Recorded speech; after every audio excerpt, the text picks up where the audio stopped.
Ang ating mundo ay umiikot sa bilis na 1,600 kilometro bawat oras, kaya naman tayo ay mayroong tinatawag na araw at gabi at yun din ang dahilan kung bakit ang buhay sa ating planeta ay ang buhay na meron tayo ngayon, ngunit ano kaya ang mangyayari kung sa isang iglap ay huminto ang pag-ikot nito?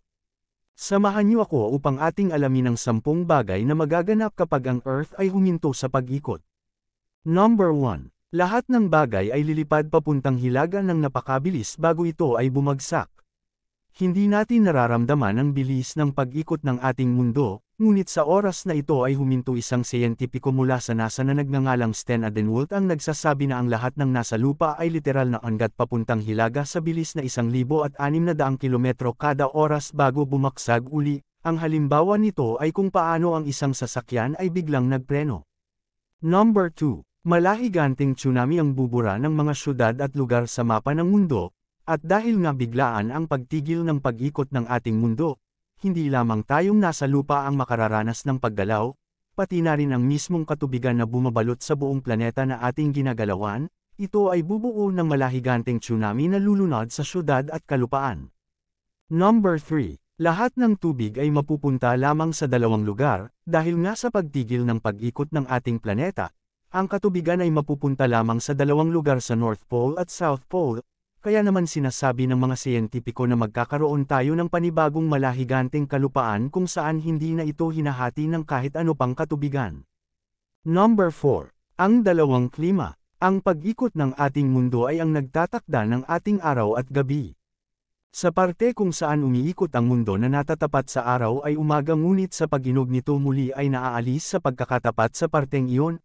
Kaya naman tayo ay may tinatawag na araw at gabi ngunit sa paghinto ng pag-ikot ng mundo ay may lugar na palagi ang matatapat sa araw, kaya naman ang lugar na ito ay magiging mainit at tuyo sa kabilang banda naman ay palagi ang gabi kaya naman ang lugar na ito ay malayelo ang lamig.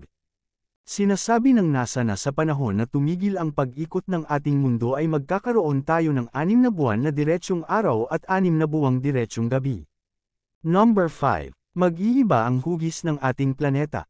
Ang hugis ng ating Earth ngayon ay may kinalaman sa pag-ikot nito kaya naman medyo nakaumbok ito sa parte ng ating Ecuador, ngunit kung ito ay hihinto malamang na makakapagdulot ng pagbabago sa hugis na kinagisnan natin sa ating mundo. Number 6. Mawawala ang magnetic field. Ang ating mundo at sa pag-ikot nito ay naglalabas ng magnetic field, ito ay ang sumasangga sa panganib ng solar flare na inilabas ng ating haring araw. Kaya tayo ay ligtas na nabubuhay. Ngunit sa pagkakataon na ang ating Earth ay huminto ay mawawala na rin ang pananggang ito, at tuluyan tayong mapapaso ng solar flare.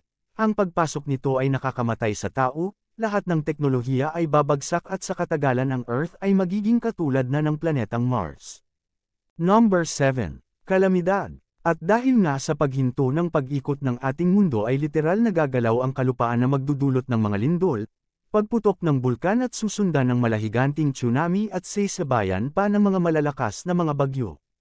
Number 8. Sa gitna ang buhay, kung may mga tao pa rin ang nakaligtas sa lahat ng pangyayaring ito, sila ay maaari lamang mabuhay sa parte kung saan ang araw at gabi, sila ay mininirahan sa ilalim ng kalupaan o kuweba, at kinakailangan magsuot ng ginagamit ng ating mga astronaut dahil na rin sa radiation na ngayon ay bumabalot na sa ating Earth na nanggaling sa ating haring araw. Number 9, ang ating buwan ay babagsak sa ating Earth. Ayon kay Profesor Bohan Frank na guro sa Stanford University sa bansang Amerika, dahil na rin sa pagtigil ng pag-ikot ng ating mundo, ang buwan ay dahan-dahan ding babagal sa pag-ikot at unti-unti ding lalapit sa ating Earth hanggang sa ito ay mahulog at sumalpok sa atin. Number 10. Ang Earth ay totoong bumabagal, sa ating panahon ngayon ang ating araw ay may 24 na oras, ngunit ayon sa pag-aaral ang ating mundo noon ay mayroon lamang 6 na oras upang makakumplito ng isang araw. Sinasabi ng NASA na ang ating oras ay humahaba ng 2.3 milisegundo kada 100 taon. 1 bilyong taon mula ngayon ay mas hahaba na ang oras upang makabuo ng isang araw. Ito ay sa kadahilan ng bumabagal nga ang ikot ng ating mundo ngunit hindi pa malinaw kung alin ang mas mauna, ang pagsabog ng araw o ang paghinto ng pag-ikot ng ating mundo. Ang ating Earth ay ang ating tahanan, walang makakapagsabi kung kailan nga ba hihinto ang pag-ikot nito. Ngunit isa lamang ang malinaw, ito lamang sa ngayon ang planeta na maaaring mabuhay tayo ayon sa ating nalalaman kaya sana naman ito ay ating pagkaingatan. At yan ang 10 bagay na magaganap pag ang Earth ay huminto sa pag-ikot.